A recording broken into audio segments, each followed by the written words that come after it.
영향이 안 될 수가 없다는 예, 그렇습니다. 그래서 지금 일본도 1920년대에는 배심제를 시행을 합니다. 예. 배심제라는 거는 이제 2009년부터 한국에서도 시행되는 국민참여재판처럼 이제 배심원들이 판결에 이제 관여를 하게 되는. 얼마 전에 소말리아 해적 재판 때 국민참여재판을 했었습니다. 예. 그런 식으로 해서 이제 국민이 직접 재판을 참여하니까 그 재판이 일단 전면적으로 공개가 되고, 그 다음에 그 과정에서 드러났던 뭐 수사 과정에서 위법이나 이런 것들은 다 검토가 되고, 그 다음에 판결에 대한 국민적 신뢰도 높아지고, 일종의 이제 국민 주권주의가 재판에도 반영이 되는 그런 형태인데요. 일본도 20년대 그걸 시행을 하거든요. 예, 조금 뭐 좁은 범위이긴 하지만. 어디서 봐가지고 모방을 하려고 그랬겠죠.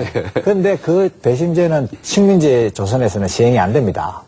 배심제 재판을 하게 되면 일단 무죄가 많이 나오거든요. 그러니까 국민들이 직접 가서 이제 재판을 하니까 예를 들면은 이런 거 아니겠습니까? 예를 들면 식민지 조선에서 배심 재판을 하면은 독립운동가들이 재판을 받는다고 생각해 보면. 그렇죠. 그런데 일본 사람들로만 배심원을 구성할 수가 없고 조선인들이 또 구성이 돼야 되는데 그러면은 독립운동가는 무죄가 날 거 아니겠습니까? 그러니까 배심제를 도입을 안 해버린 거예요.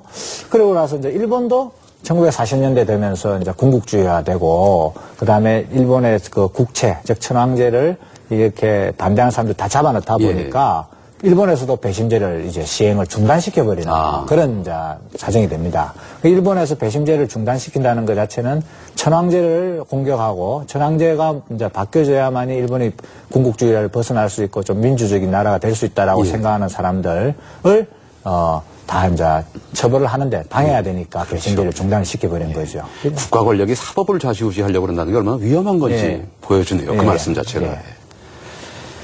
자, 아까 선생님께서 보여주신 삼각형 기억하시죠? 이제 판사가 있고, 검사가 있고, 또 그 밑에 이제 경찰이 있고, 이런 식의 이제 위계, 법 집행구조가 위계가 구조인데요. 개인적으로 그런 생각이 듭니다. 얼마 전에도 이제 우리 또 지금의 뭐 검찰계 또 핫 이슈기도 한데요. 그 당시에 검사 쪽과 일제시대에 소위 말하는 순사, 경찰, 이 소위 말하는 요즘 말하는 검경 갈등, 이런 건 그때도 좀 있었을까요?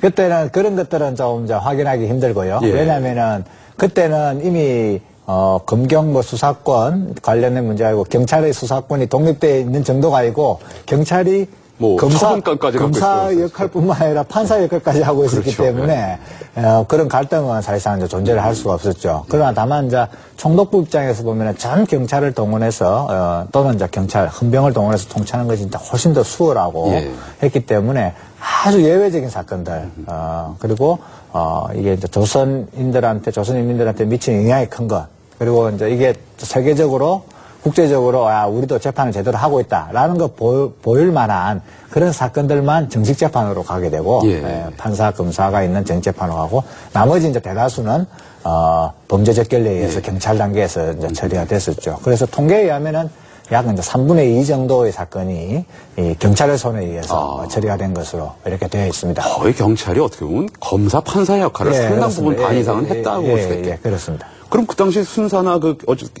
당시 용어로 이제 순사인데요. 경찰 인력이 어쨌든 사람의 운명을 좌우하고 그러는 건데 아무리 이제 범죄 일을 하더라도 그러면 상당한 정도의 양식과 지식을 갖춘 사람이었어야 되는 건데요. 사실은 원칙적으로 그러면. 근데 이제 조선 당시에는 애초에는 이제 헌병이 경찰 역할을 하게 됩니다.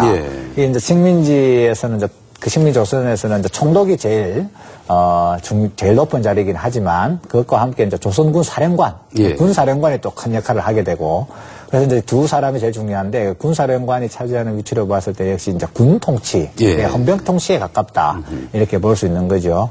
그래서 이제 일본에서 헌병을 하던 사람들, 군인들이 직접 경찰 역할을 했기 때문에 그 당시에 조선인에 대한 그런 민족적 차별, 그다음에 또 인권이라는 인식 이런 것들은 좀 형편없었던 그런 걸로 이제 볼 수밖에 없죠.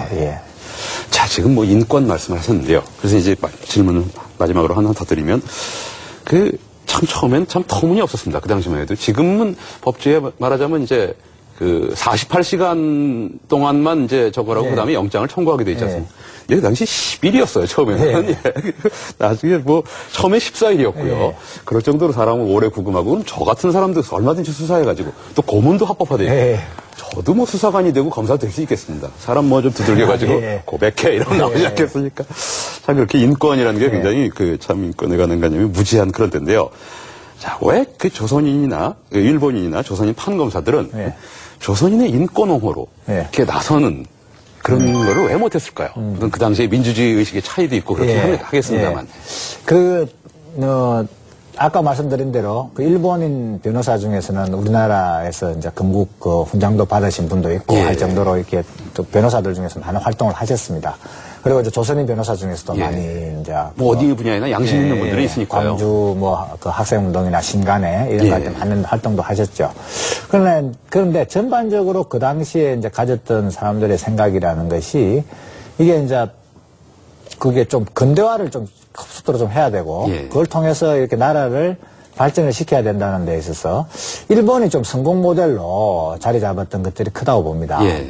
그러니까 일본 이제 동양 삼국이 일본, 조선, 그다음에 중국 이렇게 예. 있는데 일본이 근대화에 성공한 이제 모범생이라고 한다면은 중국은 절반 정도 이제 성공한 절반의 열등생. 예. 그다음에 조선은 이제 식민지로 떨어졌으니까 열등생. 예. 이렇게 되는 것이죠. 일단 그 당시로서 서열 3이라고 봐야겠군요. 할 수 없이. 나라를 잃었을 때니까. 예. 그러니까 이제 조선 입장에서는 빨리 성공하기 위해서는 근대화되기 위해서는 일본의 모델을 따라 배우자. 예. 이런 것들이 이제 굉장히 강했죠. 그렇기 때문에 그게 이제 무장 tan일 투쟁으로 나가지 않는 사람들의 뭐 민족 개조론이라든가 아니면은 뭐 자강론이라든가 이런 식으로 이제 많이 발전을 하게 되는데 그렇기 때문에 이제 일본이 하나의 모델로 예. 모범으로 이렇게 자리를 잡혀졌던 것으로 보여집니다. 예.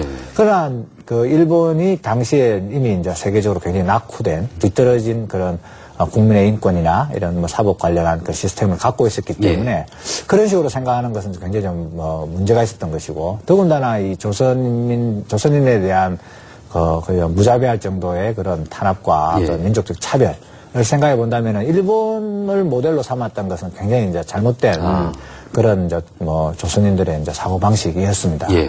근데 그거를 극복을 못한 거죠. 그러니까 새로운 시스템이 필요하다. 그럼 새로운 시스템은 당연히 이제 형사사법 시스템에만 국한되는 게 아니고 전체 식민지 전체를 바꿀 만한 그 시스템이기 때문에 예. 그거는 일본의 패망이나 조선의 독립이나 이런 것과 직접 연결되어 있는 문제여서 그렇게까지 상상력을 펴기는 좀 어렵겠습니다만은 일본을 모델로 삼았던 것은 분명한 그 당시에 한계다 이렇게 말씀드릴 수가 있습니다.